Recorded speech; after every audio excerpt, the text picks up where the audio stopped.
자, 오늘 저와 여러분들이 함께 나누실 말씀은 창세기 28장 10절부터 12절 세 절만 보시겠습니다.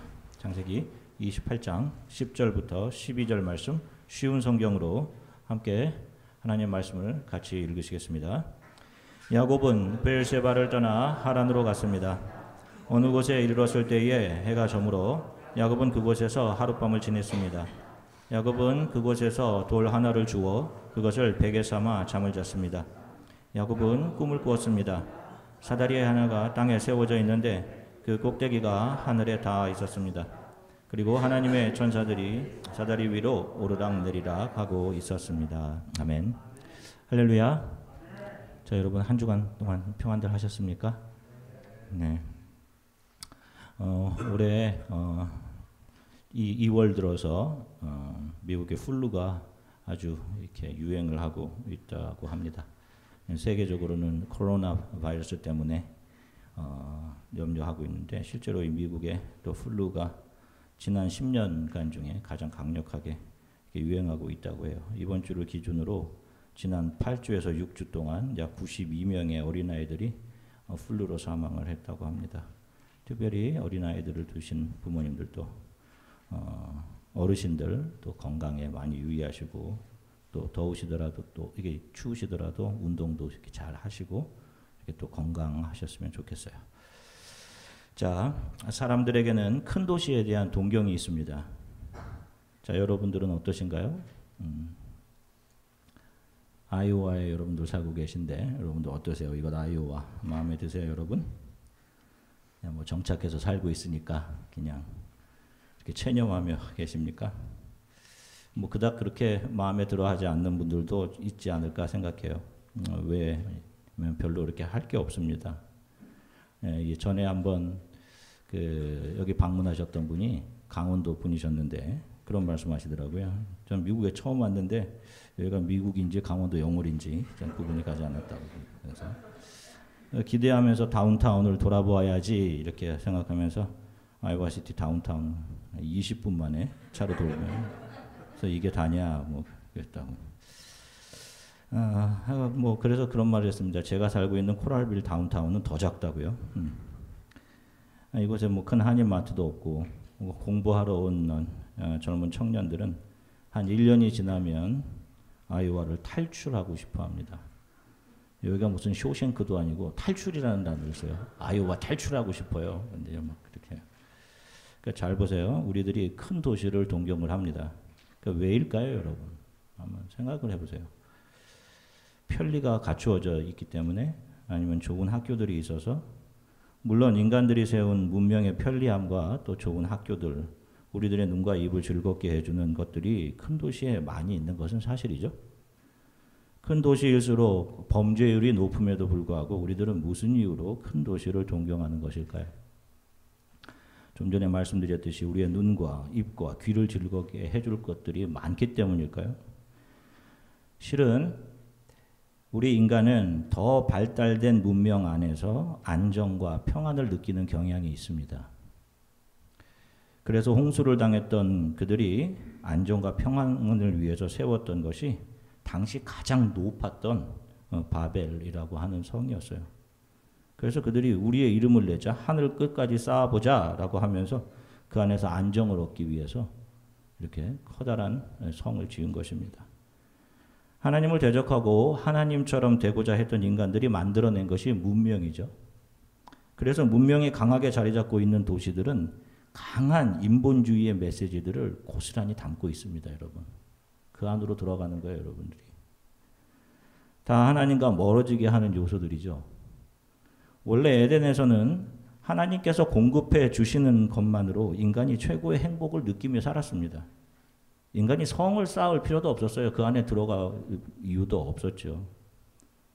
그런 인간이 자신 안에 하나님의 영이 떠나가 텅 비게 된 그 공허함이 주는 불안감과 두려움을 메우기 위해 했던 일이 문명 세우기, 성 쌓기입니다. 그러니까 어린아이들도 보세요. 이렇게 집에 놔두면 뭐 작은 거 만들어서 상자 만들어서 그 안에 들어가고 그러잖아요. 평안하다고 생각하고 그 안에서 안정을 누릴 수밖에 없는 거예요, 인간은.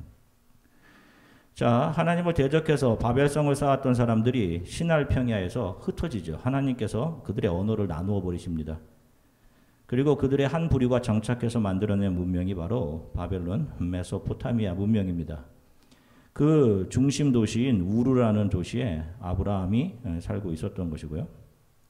그런데 하나님은 그분의 일방적인 은혜로 선택하신 자녀 아브라함을 그런 세상의 가장 발달한 문명 가운데서 빼내서 하나님이 지시하는 땅으로 가라고 하십니다.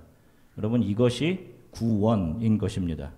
그리고 하나님이 이끄시는 대로 가는 그 구원의 여정이 바로 신앙의 길인 것이고요. 바로 저와 여러분들이 이 신앙의 여정 가운데 있는 겁니다. 너무나 세상에 여러분 화려함들을 동경하지 마십시오. 좋을 것 같지만 그곳에서는 하나님과 같이 되려는 인간들의 치열한 추구들이 존재합니다.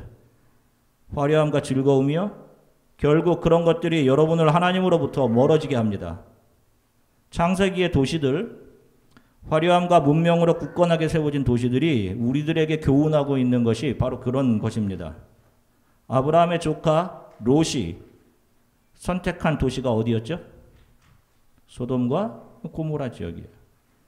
당시 많이 발전했던 지역입니다. 성경의 표현대로 하면 여호와의 동산 같기도 했고 이집트 땅 같기도 했다라고 기록합니다. 관계시설이 잘 정비된 대도시였으며 폭우가 오거나 천재지변에도 안전한 도시였단 말입니다. 그리고 당시 최고의 편리와 화려함이 있었어요. 그 눈에 보기에 화려하고 모든 편리를 갖춘 도시 소돔에서 하나님의 사람 롯과 그의 식구들을 하나님이 빼내시죠? 그것이 구원인 것입니다. 자, 오늘 본문을 보면 야곱이 아버지와 형 에서를 속이고 장자의 축복을 가로챈 후 형의 분노의 복수를 피해서 외삼촌 라반이 있는 곳 하란으로 도망을 칩니다. 하란으로 간단 말이에요. 브엘세바에서 하란으로. 아브라함이 갈대아 우르 지역을 떠나서 잠시 머물렀던 바단 아람이라는 곳이 있습니다. 이것이 유프라테스 북부 메소포타미아 문명의 영향으로 상당히 발달한 지역이었어요. 그 지역에 위치한 것이 하란입니다. 당시 하란은 지금으로 비교하자면 뭐 시카고 뭐 이 정도, 시카고나 뭐 뉴욕 이 정도 문명이 발달했던 도시였어요. 바로 야곱이 그 도시로 형을 피해 새로운 삶, 시작을 꿈꾸며 이주하고 있는 것입니다. 자, 이삭이 야곱을 장자로 오인하고 축복할 때 그 이삭의 나이는 137세였습니다. 이삭이 죽을 때의 나이가 180세였으니까 43년이 남은 시점에서 지금 이삭이 자기 아들들에게 축복을 하고 있는 거예요. 자, 이삭이 137세일 때 그의 쌍둥이 아들이었던 야곱과 에서의 나이가 몇 살이었을 것 같습니까?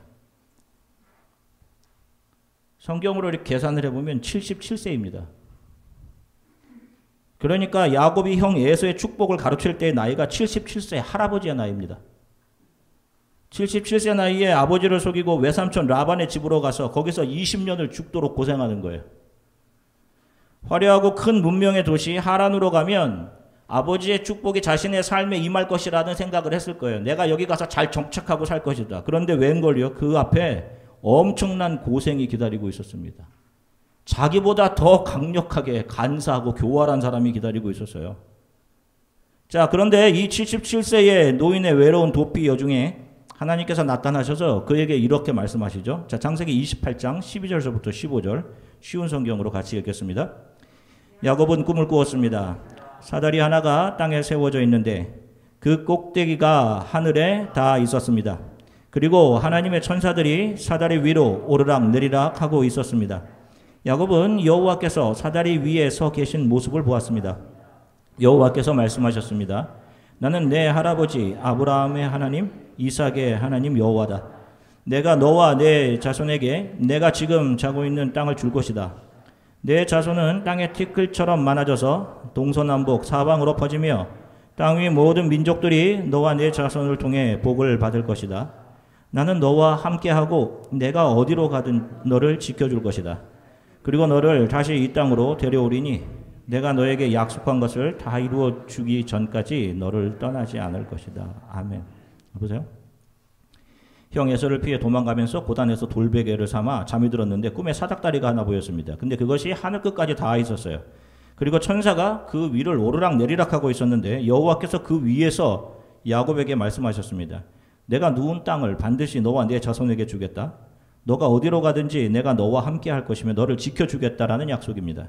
자, 이 약속의 핵심은 내가 너를 반드시 이곳으로 베델로 돌아오게 하겠다라는 거예요.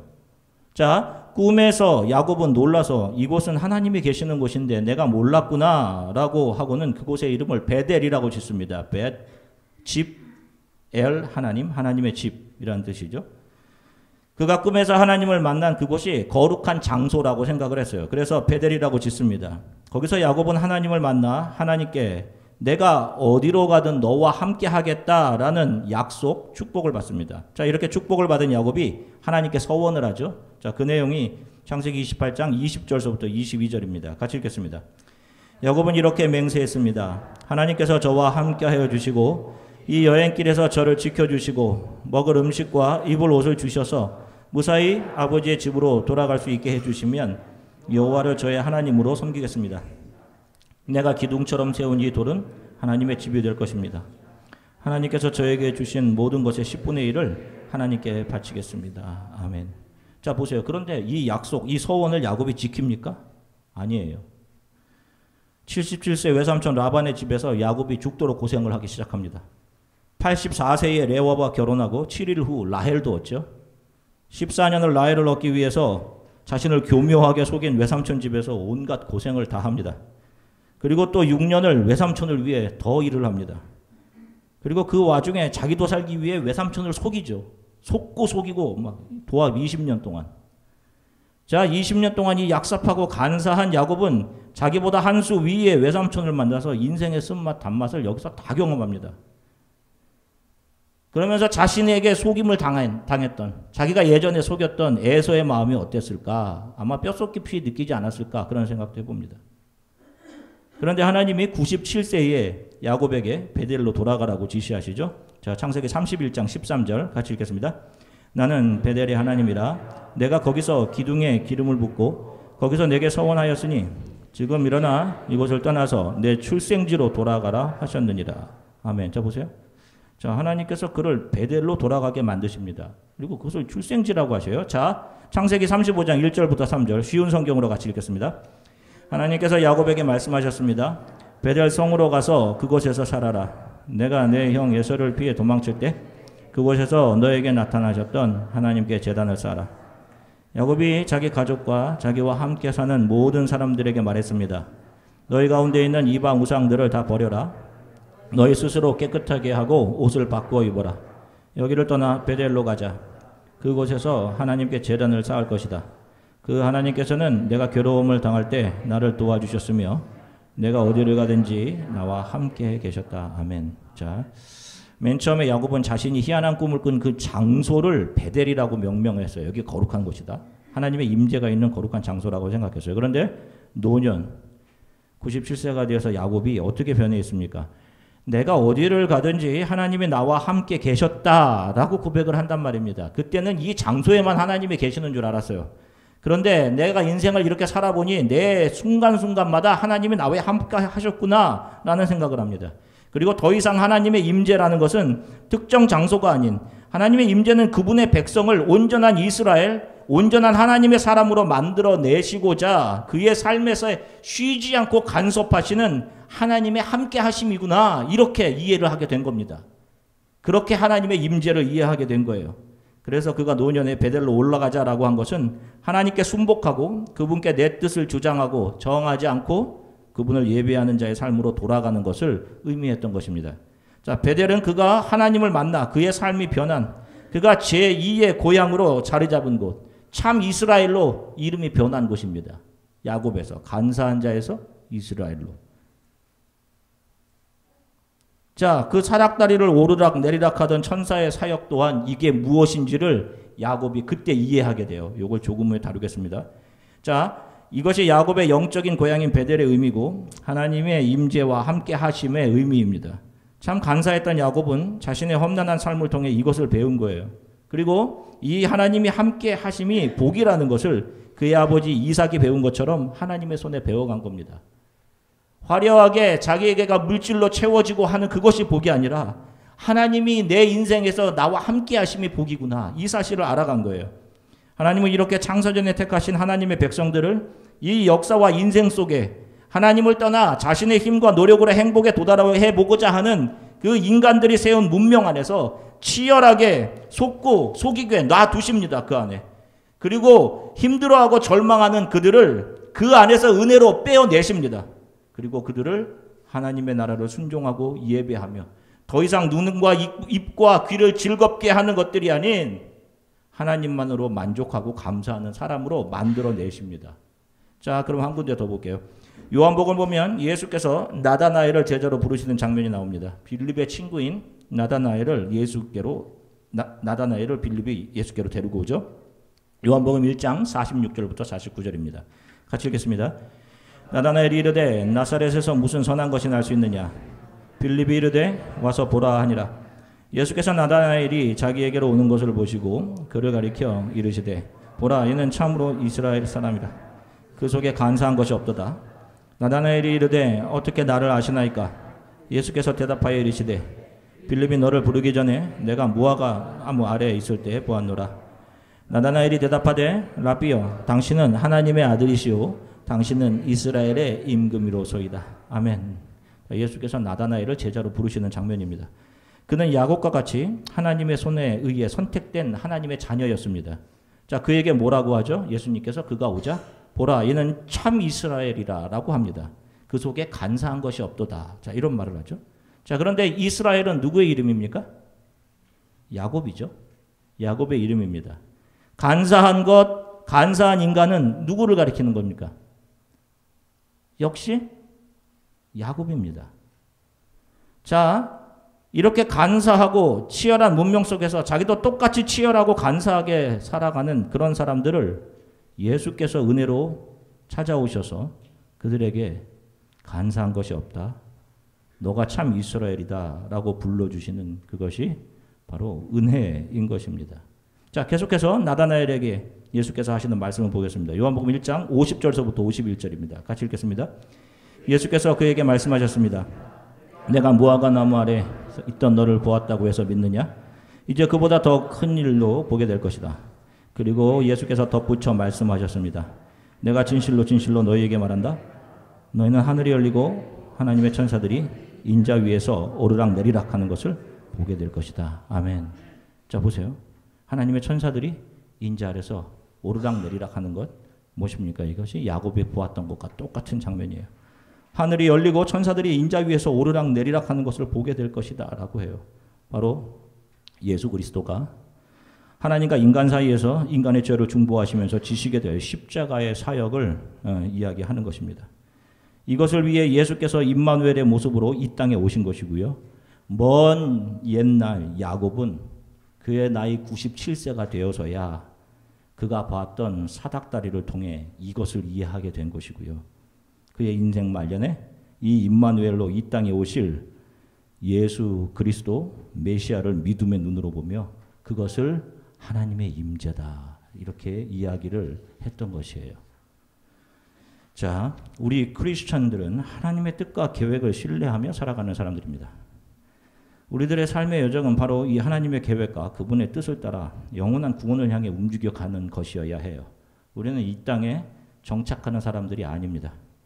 우리들의 눈과 입과 귀를 즐겁게 하는 문명을 따라서 움직이면 안 된다는 말씀입니다. 자, 우리 중에 누가 이 지역으로 오기 전에 여러분 바르게 말씀이 선포되는 교회를 먼저 알아보신 분이 계십니까? 도시, 학교, 잡이 먼저가 아니라 교회를 먼저 알아본 분들 계세요, 혹시? 제가 처음 교회를 개척하고 한 1년 반 지났을 때 어떤 분이 제게 한국에서 연락을 하셨어요. 제가 아이오와 대학교로 직장에 되어 가게 되었는데 그곳에 바른 교회가 없으면 제가 가지 않고 오퍼를 거절하려고 합니다. 이래 연락을 했어요. 아내와 같이 기도하면서 아이오와 대학 주변에 몇 교회에 대해 알아보다가 목사님 설교를 듣고 그 교회로 가려 합니다. 그곳에서 하나님의 말씀이 바르게 선포되는 교회가 있다니 너무 감사합니다라고 연락을 주었던, 그래서 약 3년 동안 같이 신앙생활을 했던 그런 가정이 있었습니다. 그 가정에게는 교회가 자신의 직장, 자신의 앞길보다 더 중요했던 거예요. 왜? 그는 이 세상에서 건져내어져 하나님의 나라를 바라보며 여행을 하는 나그네였기 때문입니다. 그러나 대부분은 그저 침묵 모임의 하나 정도로 생각하죠. 그만큼 사람들에게 영적인 것은 별로 중요하지 않게 되어 있는 겁니다. 이것이 심각한 겁니다. 그것이 문명 안에 살고 있는 사람들의 점점 변질되어가는 모습이란 말이에요. 우리 크리스찬들이 여러분. 눈에 화려하게 보이고 모든 편의와 즐거움들을 가지고 있던 소돔과 고모라를 선택했던 롯이 그랬단 말입니다. 그래도 하나님 앞에 신실했던 사람이었는데 그런 소돔과 고모라에 정착해 살다 보니 롯도 삶의 방식과 자녀를 가르치는 방식이 소돔과 고모라 사람들과 별반 다를 바 없어지게 그렇게 변해버린 거예요. 자기도 모르는 사이에. 우리의 육신의 만족을 채우고 우리의 육신을 즐겁게 하는 것들은 대부분 우리들이 하나님의 나라를 향한 십자가의 길을 가지 못하도록 막는 것들이 대부분입니다. 그래서 성경이 저와 여러분들에게 이 신앙의 여정에 서 있는 저와 여러분들에게 늘 깨어 근신해라 라고 말씀하고 계신 겁니다. 우리 크리스찬들은 학벌을 자랑하고 학교를 자랑하고 잡을 자랑하고 하는 사람들이 아니에요. 교회에서도 그런 것들을 중요시 여기는 분들이 있어요. 그런 것들이 축복이라고 여기면서요. 그렇지 않습니다, 여러분. 전에 교회에서 제게 심각하게 이 일을 제기했던 그런 분들도 있어요. 왜 우리 자녀에게 세상에서 잘 되라고 가르치면 안 되냐? 좋은 학교 가라고 하면 안 되냐? 어떤 분이 있어요. 아닙니다. 우리는 그런 보이는 것을 삶의 목표로 삼고 사는 사람들이 아니에요, 여러분. 이곳 대부분의 사람들 또 청년들이 내일을 바라보며 오늘을 살아갑니다. 내일 있을 시험, 내일 있을 직장의 문제들, 내일 잘 되어 있을 나를 꿈꾸며 살아가죠. 그래서 오늘을 내일의 무엇인가를 위한 날로 여긴단 말입니다. 그런데 여러분, 우리 크리스찬들의 오늘은 내일을 위해 존재하지 않습니다, 여러분. 오늘이 내일을 위해 존재해요. 꼭 기억하십시오. 여러분, 오늘 하나님 앞에 신실하지 못하면 오늘 내게 주신 소소한 것들을 감사하고 하나님의 신실하심을 붙잡고 살아가지 못하면 또 오늘 하나님을 예배하는 것이 나의 삶의 탑 프라이어리티가 되어 있지 못하면 그 사람의 내일은 역시 하나님 없는 내일로 만들어지는 겁니다, 여러분. 잘 된 다음에 하나님을 믿는다는 것은 다 여러분들 안에 있는 인본주의 사탄이 하는 소리라니까요, 여러분. 오늘 눈에 보이는 화려함과 눈에 보이는 즐거움, 세상에 속한 가치들이 하나님의 뜻 뒤에 놓여 있어야 하는 거예요, 여러분. 하나님의 뜻이 저를 이끌고 가게 해주세요. 오늘도 이 세상의 욕심에 이끌려 살지 않게 저를 좀 도와주세요. 여러분, 우리가 이렇게 근신하며 살아가야 되는 거예요. 우리 크리스찬들의 오늘은 하나님의 작정과 섭리 속에서 우리들에게 허락하신 선물입니다. 하나님의 자녀로 성숙되어지고 완성되어져 선으로 결론 나는 시작점이 오늘인 거예요, 여러분. 오늘 주어진 모든 사람들이 하나님의 선물이고요. 이 교회 여러분, 이 모든 멤버들이 선물이며 여러분들의 자녀, 여러분들이 갖고 있는 롤, 역할, 모든 것들이 하나님의 선물이기에 최선을 다하셔야 되는 거예요, 여러분. 그 안에서 정직하게. 따라서 크리스찬들은 일상을 소중히 여기고 감사하며 오늘 하나님을 경외하는 자로 살아야 하고 오늘 나의 모든 것이 무엇이 부족하다고 생각들지라도 내 생각에는 이것 역시 나를 선으로 이끌어 가시는 하나님의 선물임을 알아야 하는 거예요. 그래서 오늘이 프레젠이라고 했지 않습니까? 프레젠, 선물이에요. 내가 간사하고 참 이기적인 사람임을 인정하고 하나님 앞에 죄송해야 하는 사람들이 참 이스라엘이요, 참 교회며 참 성도들입니다. 하나님 보세요. 제가 이렇게 간사합니다. 바로 그렇게 하나님 앞에 고백하는 그 사람들이 크리스찬인 거예요, 여러분. 겉으로 화려한 거 잘 드러나지 않아도 오늘 이 은혜를 기억하고 소소한 작은 것에도 감사하며 살아가는 저와 여러분들이 되시기를 주 예수 그리스도의 이름으로 간절히 축원합니다. 잠시 함께 기도하겠습니다. 우리가 사실은 야곱의 이야기를 들으면 많이 불편하죠. 상남자 같은 에서는 왜 하나님의 약속에서 끊어지고 저렇게 약섭하고 비열한 인간이 하나님의 약속의 계보를 이어가야 되는가? 여러분, 그 야곱이 저와 여러분임을 보여주시는 거예요, 여러분.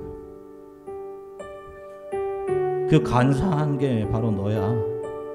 그 간사한 너를 참 이스라엘로 만들어내고 하나님의 임재, 훗날 그리스도 예수가 이곳에서 우리를 중보하시는구나. 그것을 바라보고 예수를 알고 예수를 믿게 되는 사람들이 참 이스라엘인 것입니다. 그들이 참 교회의 성도들인 거예요. 오늘 그런 생각을 좀 했으면 좋겠어요. 내가 저 하나님 앞에 많이 간사한 사람인데, 참 이기적인 사람인데 하나님 이런 나를 건져내어 주셔서 참 감사합니다. 오늘 하루를 하나님의 은혜를 기억하고 소소한 작은 것도 감사하며 살아가게 하나님 도와주십시오. 내가 원하는 대로 되지 않아도 이것 역시 하나님의 저를 선하게 이끌어 가시는 손님을 기억하고 살아가게 해주세요.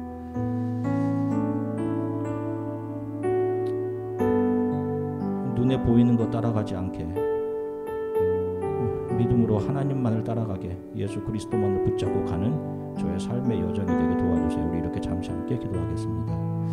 사랑해 주님 참 감사합니다. 사랑하는 성도들과 함께 하나님 말씀 나누게 하셔서 참 감사합니다. 주님, 우리들 모두가 참 간사한 사람들입니다. 야곱 역시 또 나다나엘 역시 이 부족한 저 역시 하나님 앞에 감히 설 수 없는 자격 없는 간사한 사람이고 이기적인 사람입니다. 그러한 사람들에게 하나님의 임재의 의미를 알게 하시고 이곳에 예수 그리스도가 오셔서 십자가를 지실 것을 보게 하시고 그 예수 그리스도의 십자가를 믿고 그 예수 그리스도의 십자가의 사역이 나를 구했음을 믿음으로 바라보게 하시고 그래서 우리를 참 이스라엘이라고 불러주시는 것 감사합니다. 아무것도 내세울 것 없지만 하나님의 은혜로 자녀되고 교회된 우리들 하나님의 손이 이끌어가는 대로 하나님 살아가게 도와주십시오. 사랑하는 성도들이 하루하루를 살아갈 때 주님 작은 것 하나도 감사하며 살아가게 하나님께서 도와주시고 맡겨주신 모든 일들, 역할들 하나님 성실히 최선을 다하며 그것이 나에게 다가온 예수 그리스도라 생각하고 하나님 사람들을 대하고 상황을 대하게 하시며 내가 원하지 않더라도 하나님이 나를 이끌어 가시는 상황임을 기억하고 하나님 그렇게 하루하루를 견디고 이겨내게 성령께서 도와주시기를 간절히 소망합니다. 주님, 또 바이러스 때문에 아픔을 당하고 있는 모든 민족들과 나라들 특별히 중국 땅을 고쳐주시고 하나님 그곳에 수많은 사람들이 예수 그리스도